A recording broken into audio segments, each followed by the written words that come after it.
We are back with our second video, Applied Management and for Revised Curriculum. So already I have touched on this. I'm still in module 1, but I already touched on types of establishment. So yes, on the previous video I explained these. I differentiated all these with company, establishment, enterprise, and I made a mistake on business, but I pinned the comment down, so please go check the correct meaning for business or enterprise down below the comment section. Thank you. Today I'm going to be explaining these types of establishments and non-establishments or non-residential establishments, then contact services. Then I think that's it. I'm only gonna touch on these three. So as it states, examples of establishments. So you will remember that in our first video we explained what a commercial establishment, what a non-profit, what a non-commercial establishment, what a profit-based establishment, what a residential establishment, what a non-residential establishment. So basically, most of the time, they will normally give you these type of example to classify them according to establishment. It might come up as a 3-column table whereby they're gonna give you commercial, residential, non-commercial. So you need to arrange, you need to sort them according to their type of establishment. Okay, for the first ones, I would say hotel, guest house, B&B, farmhouse, resort, glamping.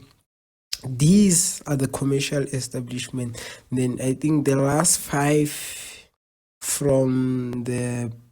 starting from prisons, school hotels, these are non-commercial. So you normally take these and put them under where they belong. So yeah, that's it. And then the other ones, they are non-residential. They might put some. You have to classify them according to their type of establishment, as I have said before. So you're gonna tell where the hotels fall. They fall under a non-commercial or a commercial. But as you all know by now, if ever you followed, you have watched video 1, I won't explain this because I'm pretty sure that you are able to distinguish which are commercial and which are not. So as we fold to the next clip, so these are non-residential establishments. So on my previous video, I explained what is non-residential establishment and what is residential establishment. As you all know, that residential is where you can get accommodated, and non-residential, it is where you cannot get accommodated. That means they do not offer accommodation, and these are the types of non-residential establishment. Mobile establishment. So when it comes to mobile establishments, they might give you this and they say describe or explain or critically explain mobile establishment for 3 marks, guys. People will think this is the hard question, but on my own view, I think this is the most easiest question, that you should have strength. That is where you should get your strength. You must know your weakness and your strength before exam time, guys.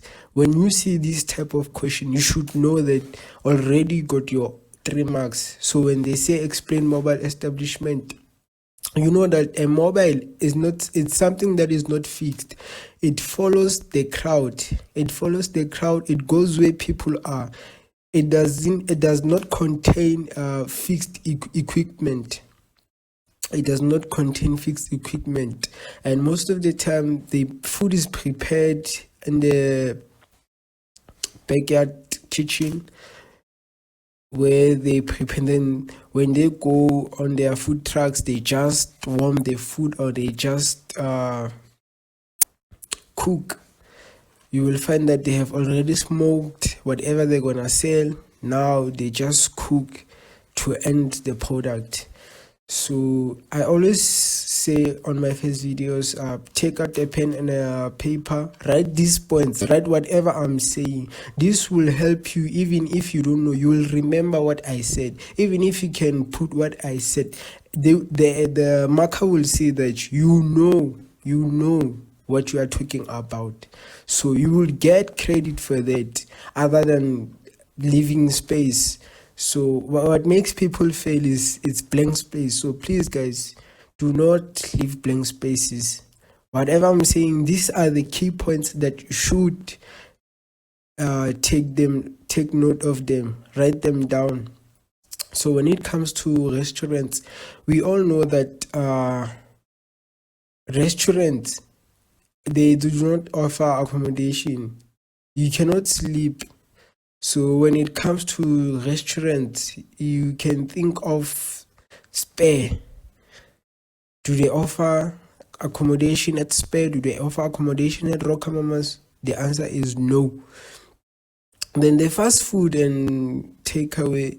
Okay, before I go to the fast food, Kevs, we know Magen.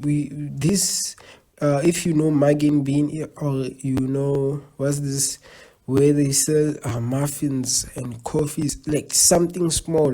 Kevs, they sell a small quantity of food.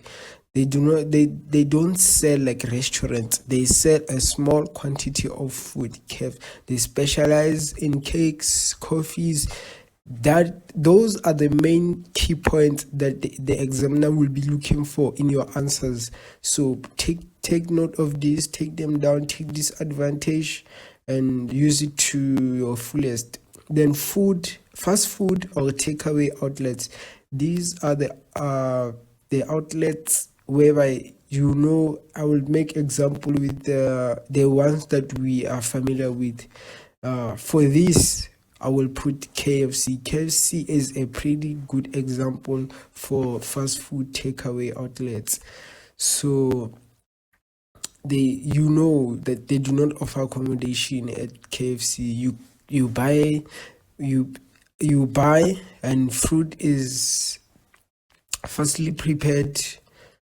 It's given a certain time to be prepared, and then customer do not wait so much longer on these outlets. So on fast food, it is where food is quickly made. So Delicacies, this word I've been struggling to pronounce it right, but as long as you know how to write it, that is what matters, guys. Pronunciation, it's a problem. Some of us, we are from local schools, so we did not go to private schools. So pronunciation of these kind of words we might be struggling, even though if we try to get it right. But always when it comes, it fade away. It always fade away. But Delicacy is a establishment where they normally don't sell the food that is local. They sell food that is abroad. They sell international. When they say international, you are eating international. They refer to this type of establishment, non-residential establishment or restaurant. So airline catering, they normally ask this on a 3-mark question. So you need to get these 3 marks. For airline catering, guys, here are the most valuable points that I'm gonna share with you. The first point that you should write on your sentence, it is that it is prepared by air chefs. You will get 1 mark for that, even if your sentence construction it goes left and your what it goes right. But examiner, the marker will credit you for indicating that it is prepared by air chefs. That is